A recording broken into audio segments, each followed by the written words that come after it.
بسم الله الرحمن الرحيم. الحمد لله رب العالمين والصلاة والسلام على أشرف الأنبياء والمرسلين أما بعد فأستعيذ بالله من الشيطان الرجيم بسم الله الرحمن الرحيم السلام علیکم ورحمۃ اللہ وبرکاتہ۔ عزیز طلبہ کرام، امید کرتا ہوں احباب خیر سے ہوں گے۔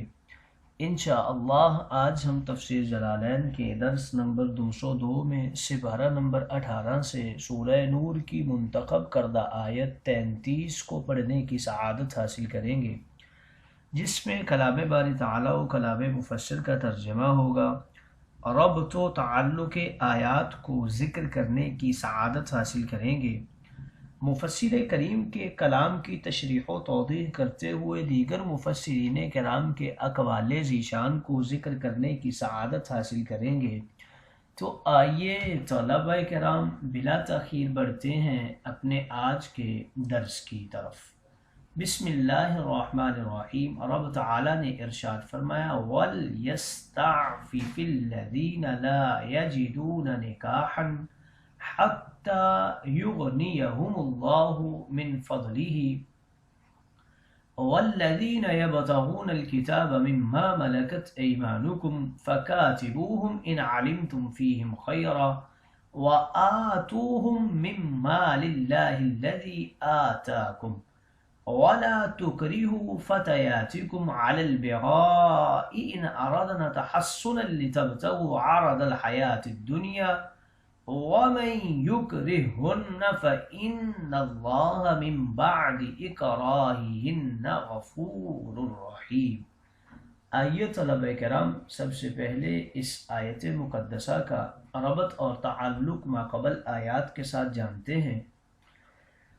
پچھلی آیات میں فرمایا گیا کہ اے ایمان والو، تم سب مرد عورت، امیر غریب، آزاد غلام، ہر وقت ہر گناہ سے مرنے تک سچی توبہ کرتے رہو تاکہ دین دنیا آخرت کی کامیابیاں حاصل کر لو۔ اب ان آیات میں فرمایا جا رہا ہے کہ توبہ سچی و حقیقی یہ ہے کہ ہر حال میں بدکاری فحاشی سے بچو، کنوارے ہو کر بھی اور شادی شدہ ہو کر بھی، نکاح کی طاقت ہو تب بھی، اگر طاقت نہ ہو تب بھی بچتے رہو۔ دوسرا تعلق ان آیت مقدسہ کا ماقبل آیات کے ساتھ کچھ یوں ذکر اور بیان کرتے ہیں کہ پچھلی آیات میں آزاد لوگوں کو توبہ کرنے کا حکم دیا گیا کہ خبردار فحاشی نہ کرو اور نہ کرواؤ۔ اب ان آیات میں ان مجبور مسلمانوں کا ذکر فرمایا جا رہا ہے جن کو کوئی حاکم، جابر، ظالم، مالک شخص جبرن بدکاری پر آمادہ کرے اور اپنی مجبور عورتوں سے بدکاری کا پیشہ کرائے، مگر وہ مجبور اور بے بس عورتیں اس کام سے نفرت کرتی ہوں، لیکن ظالم مالک ان عورتوں کے ذریعے اپنا کاروبار چلاتا ہو۔ فرمایا گیا کہ ان مجبور عورتوں کو بروز قیامت ایسے جبری گناہ میں نہیں پکڑا جائے گا۔ آئیے طلبہ کرام، ربط و تعلق آیات کے بعد بڑھتے ہیں آج کے درس کے ترجمہ کی طرف۔ بسم اللہ الرحمن الرحیم۔ رب تعالیٰ نے ارشاد فرمایا وَلْيَسْتَعْفِفِ الَّذِينَ لَا يَجِدُونَ نِكَاحًا حَتَّى يُغْنِيَهُمُ اللَّهُ من فضلہ، اور ایسے لوگ جو نکاح پر مہر و نفقہ نہ ہونے کی وجہ سے قدرت نہیں رکھتے، ان کو چاہیے کہ زنا سے ضبط کرتے ہوئے کام لیں، حتی یغنیہم اللہ من فضلہ، یہاں تک کہ اللہ تعالی ان کو اپنے فضل سے غنی کر دے، یعنی انہیں وسعت دے دے اور پھر وہ نکاح کر لیں۔ والذین یبتغون الکتاب، اور تمہارے مملوکوں میں سے جو مکاتبت کے خواہاں ہوں، یعنی غلام اور لونڈیوں میں سے، فکاتبوہم ان علمتم فیہم خیرا، تو ان کو مکاتب بنا دیا کرو اگر تم ان میں بہتری سمجھو۔ یعنی امانت بدلے کتابت ادا کرنے کے لیے کمانے کی قدرت اگر تم ان میں پاؤ تو تم انہیں مکاتب بنا سکتے ہو۔ اور یہ جو مکاتبت کا صیغہ ذکر کیا گیا ہے، مثلا یوں کہے کہ میں نے تجھ کو 2 ماہ میں 2000 پر مکاتب بنا دیا، ہر ماہ میں 1000 جب تو اس کو ادا کرے گا تو آزاد ہے، اور غلام یہ کہہ دے کہ مجھے یہ منظور ہے۔ وَآتُوهُم مِّن مَّالِ اللَّهِ الَّذِي آتَاكُمْ، اور اللہ کے اس مال میں سے جو اس نے تمہیں دیا ہے ان کو بھی، جس سے وہ بدلے کتابت کی ادائیگی میں مدد حاصل کریں، جس کو انہوں نے تمہارے لیے اپنے اوپر لازم کر لیا ہے۔ یہ حکم سرداروں کو ہے جو انہوں نے اپنے اوپر لازم کر لیا ہے، اس میں سے کچھ کم کر دینا یہ بھی دینے کے حکم میں ہے۔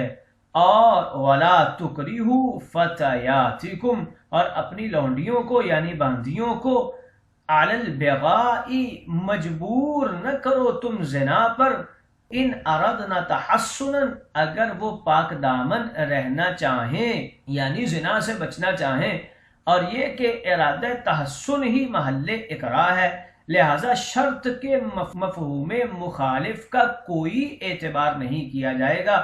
لِتَبْتَغُوا، تاکہ تم اکراہ کے ذریعے عرض الحیات الدنیا، دنیاوی کچھ فائدہ حاصل کرو۔ یہ آیت عبداللہ بن ابی کے بارے میں نازل ہوئی جو اپنی باندیوں کو زنا کے ذریعے کسب کرنے پر مجبور کرتا تھا۔ وَمَن يُكْرِهُنَّ فَإِنَّ اللَّهَ مِن بَعْدِ إِكْرَاهِهِنَّ غَفُورٌ رَحِيمٌ، اور جو شخص ان کو مجبور کرے گا تو اللہ ان کے مجبور کیے جانے کے بعد ان کو بخشنے والا ہے اور مہربان ہے۔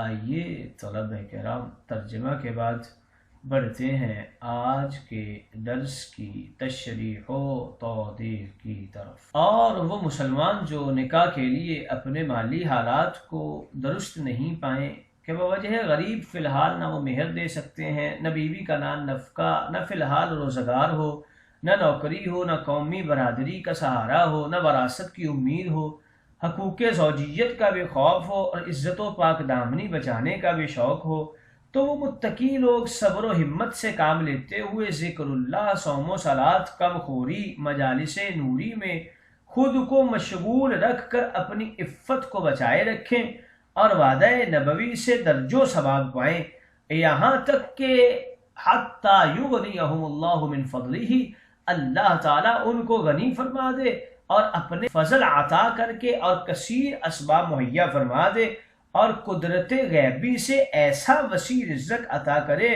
جو زوجین کے علاوہ اگلی نسل کو بھی کافی ہو۔ دین کا یہ ایسا پاکیزہ درس ہے جس کو اختیار کر کے ایک مومن بھی پاکیزگی میں عام فرشتوں سے افضل ہو جائے، اور اس طریقہ سے مسلمان ہزاروں گناہوں سے بچ جاتا ہے۔ یہ رہبانیہ نہیں بلکہ قوت ایمانیت کا مظاہرہ ہے اور طبیعہ کاملہ کا محاسبہ ہے۔ وَالَّذِينَ يَبْتَغُونَ الْكِتَابَ مِمَّا مَلَكَتْ أَيْمَانُكُمْ، اور اے مسلمانوں اسلام کا یہ ہمدردانہ رحم دلانہ قانون بھی یاد رکھو کہ تمہارے غلام لونڈی میں سے جو مکاتب بننا چاہیں تو ان کو قابل آزادی لائق کتابت سمجھو کہ کتابت کے بعد بھی انہیں اچھے چال چلن کی خیر محسوس کرو تو ان کو طے شدہ مال پر مکاتب بنا دو، اور ان غلاموں پر رحم و آسانی کرنے کے لیے اپنے اس مال سے مالی امداد بھی کرو جو اللہ نے تم کو دیا ہوا ہے، زکوٰۃ، صدقات، عطیات کر کے۔ یہ اسلام کا خصوصی احسان ہے غلامیہ پر۔ اسلام کے علاوہ کسی بھی معاشرے میں آزادی غلام کا تصور بھی نہیں ملتا۔ دیگر لوگوں میں کسی غلام کے غلامیت سے نکلنے کے بس 4 ہی طریقے ہیں: تجارت کے ذریعے، وراثت کے ذریعے، مملوک کے ہبہ سے، یا کسی کا دل چاہتا تو غلام کو آزاد کر دیتا۔ آزادی غلام کا قانون صرف اسلام نے عطا فرمایا ہے۔ اسلام نے 4 طریقے سے غلاموں کو آزادی دلوائی۔ پہلا، آزادی غلام، ہر غلطی کے کفارہ میں آزادی غلام۔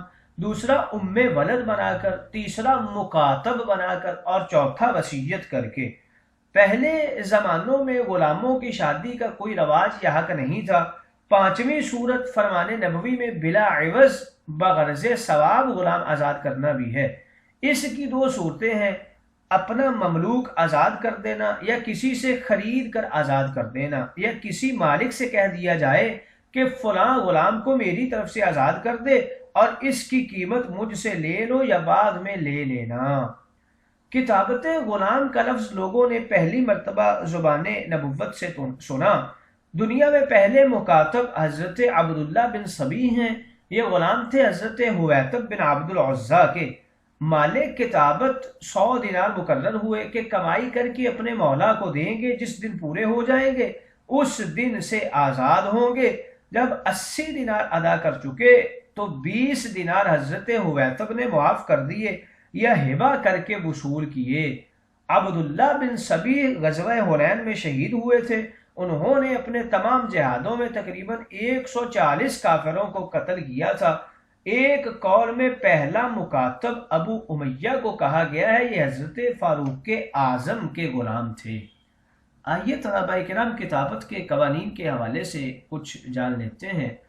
اول یہ کہ مولا پر مستحب ہے غلام یا لونڈی کو مکاتب بنانا۔ اگر غلام یا لونڈی خواہش کریں تو بعض علماء کرام فکاتبوہم کے امر سے وجوب ثابت کرتے ہیں، مگر یہ دلیل اس لیے کمزور ہے کہ آگے ارشاد ہے ان علمتم فیہم خیرا، اس شرط نے امر کو استحبابی بنا دیا ہے۔ اور دوسرا اس میں یہ ہے کہ مکاتب بنانا خرید و فروخت کی طرح عقدی معاہدہ ہے۔ اس میں 3 باتیں ضروری ہیں۔ پہلی یہ کہ غلام کہے مجھے مکاتب بنا دو، اور دوسری یہ کہ مولا کہے مجھے اتنا مال دے دو میں تجھ کو مکاتب بنا دوں گا، اور تیسری بات پھر غلام کہے مجھے اتنا مال دینا قبول ہے۔ اس معاہدہ کے بعد وہ غلام مولا کی خدمت گزاری سے نکل جائے گا اور اپنی محنت مزدوری کر کے اولاً اپنے اخراجات علیحدہ کر کے باقی رقم تھوڑی تھوڑی کر کے اپنے پاس یا مولا کے پاس جمع کرواتا جائے، مگر غلامیت سے اس وقت تک نہیں نکل سکتا جب تک مال کتابت پورا ادا نہ ہو جائے۔ اور چوتھے نمبر پہ مجنون اور بچے اور معذور اور کافر غلام کو مکاتب بنانا جائز نہیں ہے، اس لیے کہ مجنون معذور بچے معاہدہ کتابت کا مال مہیا نہیں کر سکتے، بلکہ ان کو آزاد کر دینا بھی گناہ ہے، کیونکہ وہ بے سہارا ہو کر مصیبت میں پڑ جائیں گے اور کافر آزاد ہو کر مسلمانوں کے لیے خطرہ بنے گا۔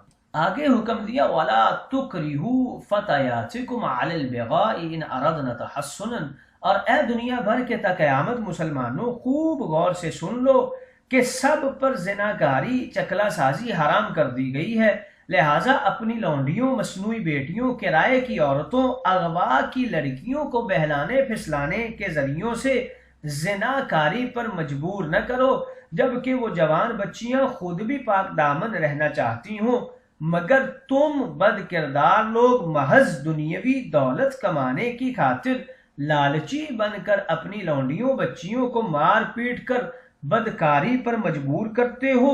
جو بدبخت نیک پاک اور بدکاری سے نفرت کرنے والی لڑکیوں کو جبرن بدکاری پر مجبور کرے گا تو اس جبر کا عذاب مجبور کرنے والے پر ہوگا۔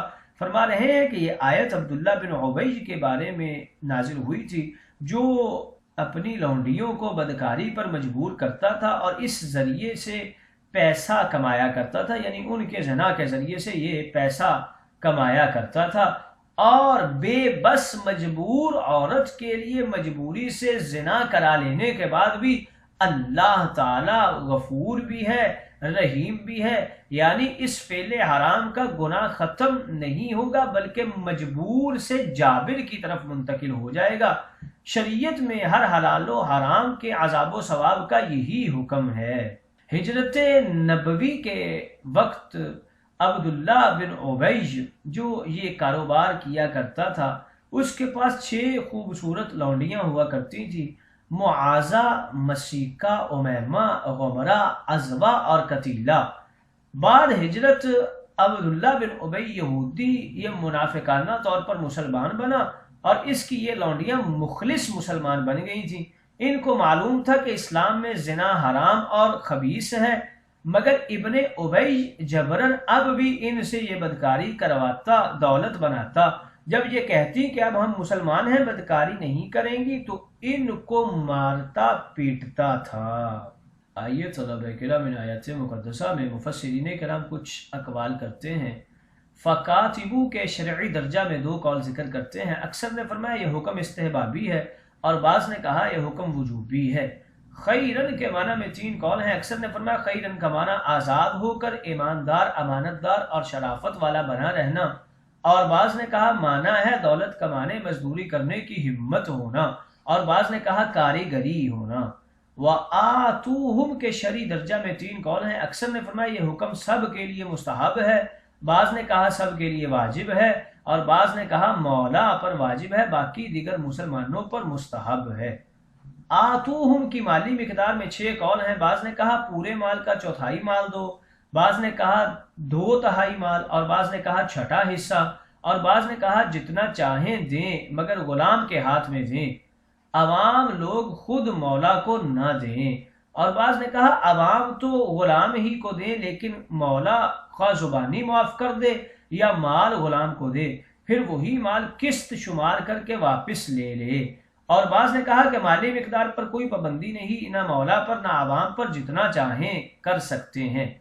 ان اردنا کے معنی میں 2 قول کرتے ہیں۔ اکثر نے کہا ان شرطیہ بمانے اگر ہے، اور بعض نے کہا ان ظرفیہ حالیہ ہے، اور معنی ہوگا جب کہ۔ اکراہہن کی قراءت میں 4 قول ہیں۔ اکثر کی قراءت میں اکراہہن ہی ہے، اور بعض کی قراءت میں اکراہ لہن ہے، اور بعض کی قراءت میں بعد اکراہہن غفور الرحیم لہن ہے، اور بعض کی قراءت میں اکراہہن غفور الرحیم لہن ولیس لہم ہے، اور پہلی قراءت ہی زیادہ درست ہے۔